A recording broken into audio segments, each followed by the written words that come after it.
जय सिया राम, जय जय सिया राम। और लोग तो बड़े अद्भुत। एक आदमी का नाम ही था दानचंद।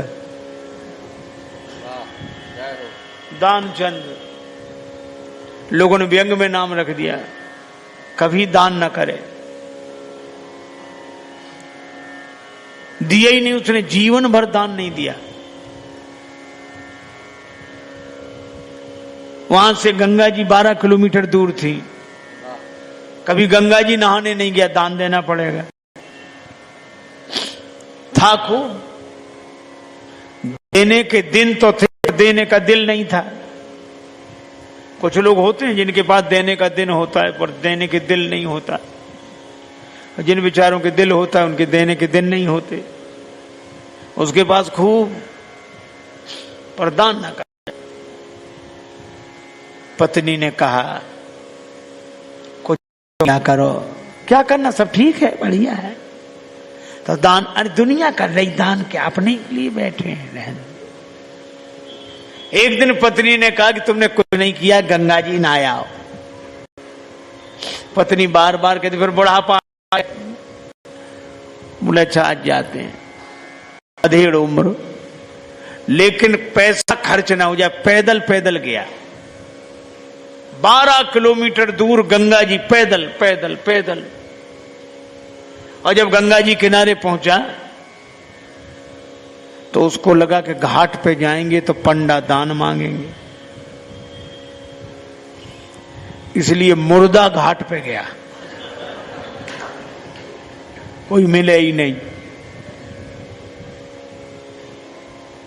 मुर्दा घाट बिल्कुल खाली। इधर उधर देखा, कहीं कोई नहीं, अकेले ही। सो कपड़े उतारे कि जल्दी से डुबकी लगाएं। एक गमछा लपेट कर गया, गंगा जी में डुबकी लगाई। और भगवान को लगी हंसी कि ऐसा विचित्र भक्त नहीं देखा, जिंदगी में कभी दान नहीं किया। और आज आया तो मुर्दा घाट पे। सो भगवान को कौतुक सूझा। सो भगवान ने एक ही काम किया, जैसे ही डुबकी लगा के दानचंद बाहर निकले, भगवान पंडा के रूप में वहीं प्रकट, यजमान की जय हो। और दानचंद ने जो देखा कांप गया। तो बोले हद हो गई, यहां भी आ गए, यहां भी। भगवान ने कहा कि हम संतोषी ब्राह्मण हैं, इसलिए एकांत में यहीं पड़े रहते हैं, हम वहां नहीं जाते जहां और पढ़ने रहते, फिर यहीं। और तुम्हारे जैसा एक एक यजमान ऐसा आ जाता है जो साल साल भर का इंतजाम कर देता है। तो तुम भले आ गए, 1 वर्ष का इंतजाम कम से कम। कांप गया, बोले हम नहीं कर सकते, हम नहीं कर सकते, नहीं करेंगे। भगवान बोले तो दान तो श्रद्धा के ऊपर होता है, जितना करो। 6 महीने नहीं, नहीं महीने नहीं, हम 1 दिन का भी नहीं कर सकते। महात्मा के रूप में भगवान बोले, पंडा के रूप में कहने लगे अब करना तो पड़ेगा, नहीं हम निकलने नहीं देंगे जल से बाहर, चाहे जितना करो, करना है। सो बोला उधार करेंगे। भगवान बोले मंजूर। 1 धेला उधार किया, 1 धेला। भगवान ने संकल्प ले लिया। बड़ा खुश हुआ कि पंडा को अब कह के 1 धेला पे कौन आता है। बेचारा पैदल 12 किलोमीटर गया, फिर लौट कर आया, थक गया था, शाम हो गई थी, अब सोया। अभी सोया ही था, तब तक पंडा के रूप में भगवान दरवाजे पे हाजिर। यजमान की जय हो। पत्नी गई, पंडा देखकर लौटी, कौन है? पत्नी बोली किसी पंडा को कुछ देने के लिए कह रहे थे। हाँ, तो बोले आ गया, वो तो वहीं है, बाहर है। दानचंद बोले आ गया? हाँ, अरे देव धेला खाए को। बोला मुश्किल, एक काम करो। क्या? पत्नी तो बोला जाके कह दो कि वो बीमार हैं, 2-4 दिन बाद आना। सो पत्नी रुआसी सी होकर बोली कि वो बीमार है, तबीयत खराब है उनकी, आज गए दिन भर थक गए, बीमार है, अब आप बाद में आना। भगवान बोले दान मिले न मिले पर वो हमारे यजमान हैं, यजमान बीमार और पंडा चला जाए, और जब तक स्वस्थ नहीं हो जाते हम यहीं रहेंगे, तो हमारा इंतजाम कर दो। यहीं टिक्कर बनाएंगे, प्रसाद बनाएंगे, पाएंगे, खाने पीने का इंतजाम, सामान। पत्नी गई लौट के, दानचंद बोले क्या हुआ? बोले वो नहीं जा रहे। वे कहते यजमान बीमार है, तब तक यहीं रहेंगे, खाने पीने का इंतजाम करो। दानचंद से बोली दे दे धेला। दानचंद बोले बहुत मुश्किल है। अच्छा एक काम करो, उसको पुराना अभ्यास था योग का, तो सांस रोक के रह गया। पत्नी से बोला कह दो मर गए। महाराज सांस रोके पड़ा। पत्नी गई तो पत्नी ने रोकर कहा चले गए, मर गए,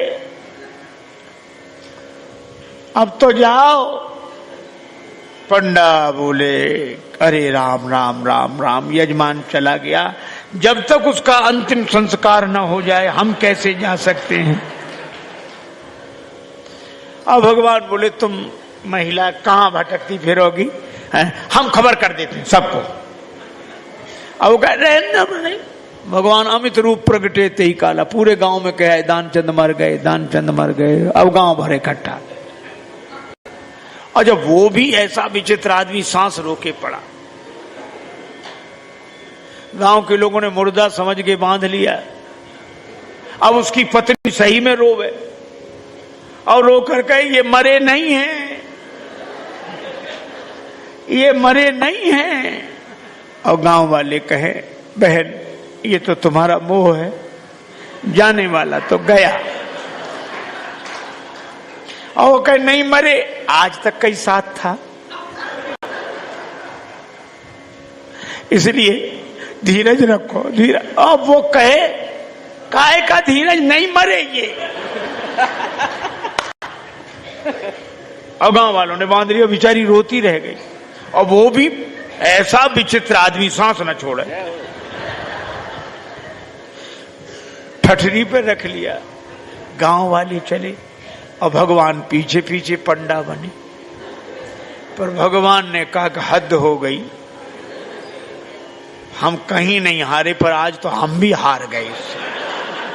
ऐसा गजब का आदमी हमने नहीं देखा। ये बिना मरे मर गया है और चला जा रहा है। जब उसे ठठरी पर रख दिया,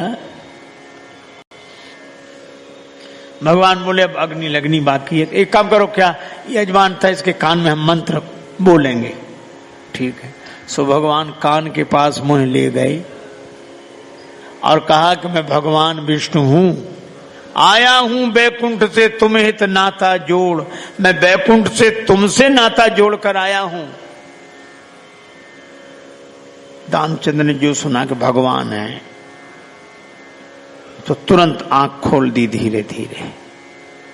और जैसे ही आंख खोली तो देखा वही पंडा। आंख खोलते जो पंडा देखा तो फिर आंख बंद कर ली। भगवान बोले हम हार गए तुमसे,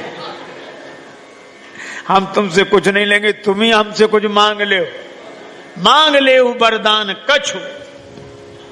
और दानचंद धीरे से बोले धेला दीजिए छोड़। वो धेला छोड़ दे बस। भगवान ने कहा जा छोड़ा। अब बोलो, यह विकृति जीवन में ना आए, यह रुके नहीं, चलता रहे, भगवान का खेल चलता रहे, भगवान से जुड़कर चलता रहे। तन धन भवन, भवन भगवान का है।